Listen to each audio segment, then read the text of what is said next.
Alright, so I've got an old clip here from when I was playing Splatoon with Naught. So if you look on my team, I'm playing Naught, and then I got Tint, Pencil, and Carbon. And the enemy team has Splash, Stamper, Carbon, and E-Liter. So right now, I'm going to talk about how I played the game from my point of view. Um, and just to give you some background, I'm also a coach and analyst. So when I'm playing the game, I look at things from a broader point of view, um, because my brain just thinks of so many different things all at once. So let's just get right into it real quick. So you can see here I'm doing point sensors, and the reason I'm doing this is because I want to see if anyone's here. Um, because the first thing I notice is that it is painted blue, and to me, someone could just be standing there. But because no one shot at me yet, that means they could be hanging back. And I do throw a point sensor, and I end up marking the stamper. So I'm like, okay, great.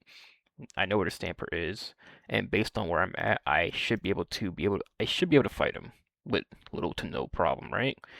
But then the E-liter makes this difficult, and this is where fight lines come into play, right? Let's talk about that real quick before I go over anything else. A fight line is when you have a direct line to challenge a person given the current game state. So right now, my fight line is against this stamper. But the enemy team's fight line is something more like this. The stamper is looking at me, and the E-liter is also looking at me. So there's two fight lines for them, but only one fight line for me, which means two people are looking at me, and based on how this stamper is sitting behind this block while I'm shooting at them, it makes it very hard for me to like actually get a decent shot off, while they can just sit behind this block and spam verticals, which is way easier for them to hit me than it is to hit them. Plus, they have the Ealer also poking at me from a safe distance. So ideally this is not a good place to be in this moment. So I'm just gonna back off. So right now I'm sitting in mid again, just trying to figure out what's going on. And I already know three things just based on being here. And I know the Stamper was already over here, and I know the E-Leader is there because they have the power clam. But then the Splash drops into mid while my pencil was looking at them. I could have probably killed this guy, but I was painting my feet. So the Splash had an opportunity to like retreat safely to its teammate. But now that I know the Splash is there, this is where the next concept comes into play, and that is situational awareness. So situational awareness actually has 3 points to consider, and I'm going to talk about each one. But before I do, I'm going to talk about what situational awareness actually is. And situational awareness is basically your understanding of what's around you. And situational awareness is how you break down these 3 points. And the 3 points are perception. Perception is the first part because you need to notice what's happening around you. You need to see what's actually happening around your environment, and then you need to be able to comprehend, which is the second point.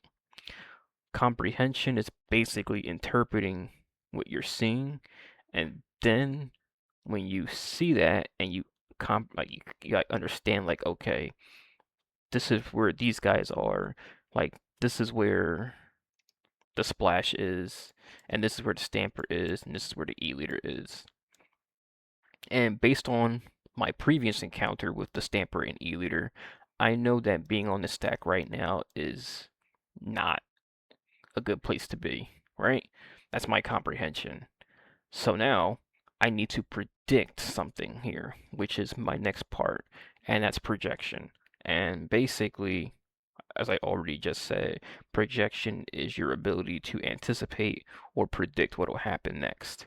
So I'm predicting that if I stand here, the E-leader is going to shoot at me, but the Stamper and Splash will play together to also get rid of me. Because you also got to understand how Stamper and Splash work as weapons. So let's go into that real quick.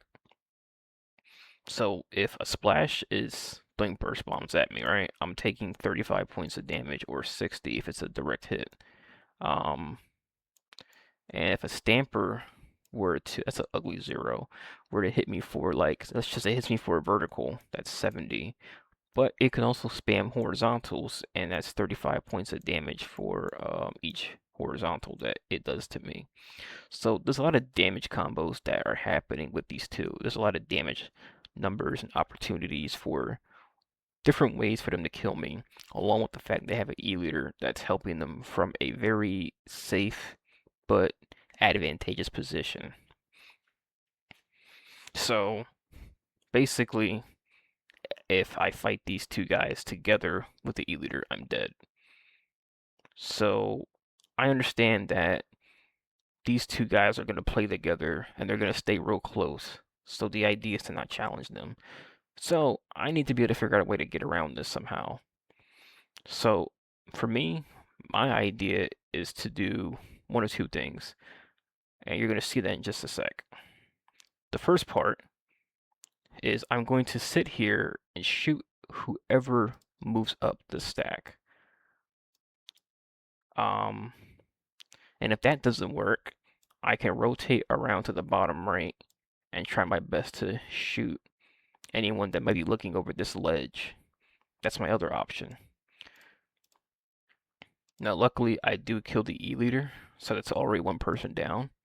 But I'm still not going to push the stack because these two are here.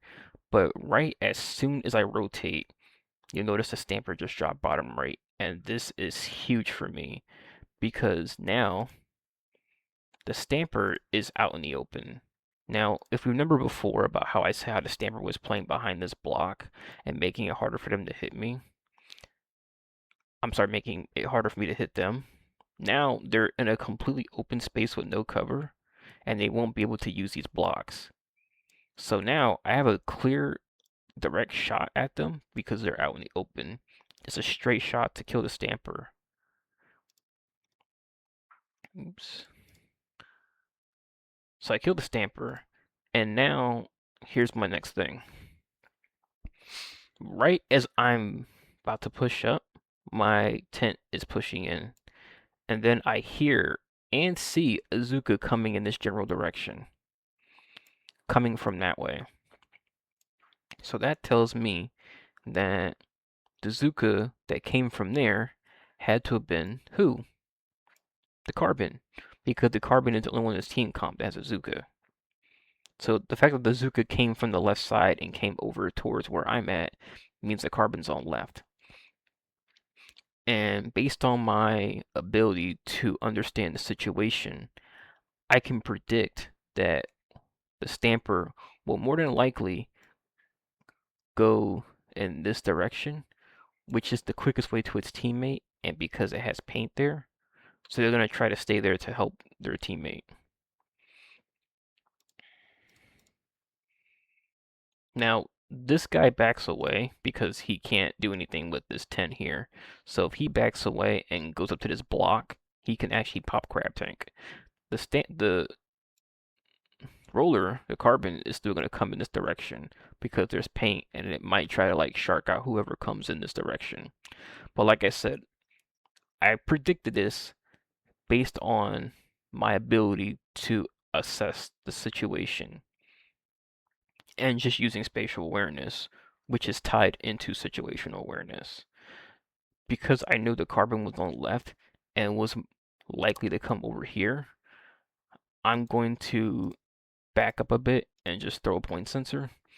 I don't want to rush in because if I were to go in this direction, the Carbon might just sit here and kill me.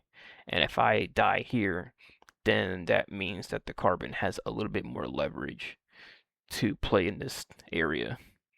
because then the carbon can just run in this way if it kills me and play around the tent, so it has more ways to like rotate. But by throwing a point sensor just to check the carbon, I know now that it's there.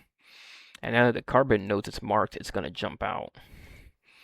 But then the crab tank comes out, and because the crab tank came out, my tent can't stay here, so the tent is gonna retreat. But I know that if I push in at this angle, I could shoot at the crab and force it to look at me or make it go into a ball so it can't shoot in this general direction. And that's just my understanding because I understand like how angles work and the fact that like you can only shoot one thing at a time when you're playing a gun. Like if this guy stops shooting at my tent and starts shooting at me, the tent can just stay here in this spot. But shooting at me is also a lot harder for the crab because of the angle that I'm at. So the crab would change up its target, or rather, it would focus on which one is more important as a target. So essentially, from the enemy team's point of view, what I'm saying is that the crab tank user is saying, who here is the higher value? Who here is the higher value or the priority target? Like, which one should I focus on and which one should I ignore? Now, if I had just stayed here just a little bit longer, I probably could have killed this guy. But I don't remember if I did because unfortunately, again, this is an old clip. But this was just a clip to demonstrate my thought process and understanding of how I play Splatoon. Because I've been playing this game for like a long time. I'm talking Splatoon 1. When Splatoon 1 came out, I was a freshman in high school. That's almost 10 years ago. So, I'm sorry, not almost 10 years ago. I was 14 when I was a freshman in high school. So 14 years ago it's been. Dang, I can't believe it's been that long. Like when you really think about it, like 14 years, that's a long time. So, um, I'm sorry, not 14, yeah, 14 years, because I'm 28 years old now. So 14 years is a long time to be playing Splatoon. Um, yeah. So for someone like me to have this much experience just comes from extensive amount of time playing Splatoon. Because I used to play competitively back in Splatoon. I mean, I did play competitively. Like I would play with Ink Delta. So if you know people like Rafa and them, like I played with them. I only played Charger at the time. Splatoon 2, I was with teams like Just for the Halibut or JTF. I'm sorry, JFTH for short. I was also with Overflow. Then Splatoon 3 came along, and I was playing with teams like Splatalot A. And then I kind of just stopped playing competitively because I just wasn't really seeing the point. It wasn't that fun anymore, but I did try my best to keep up with things like that was going on within the meta. So yeah, this is my educational video on how I play Splatoon.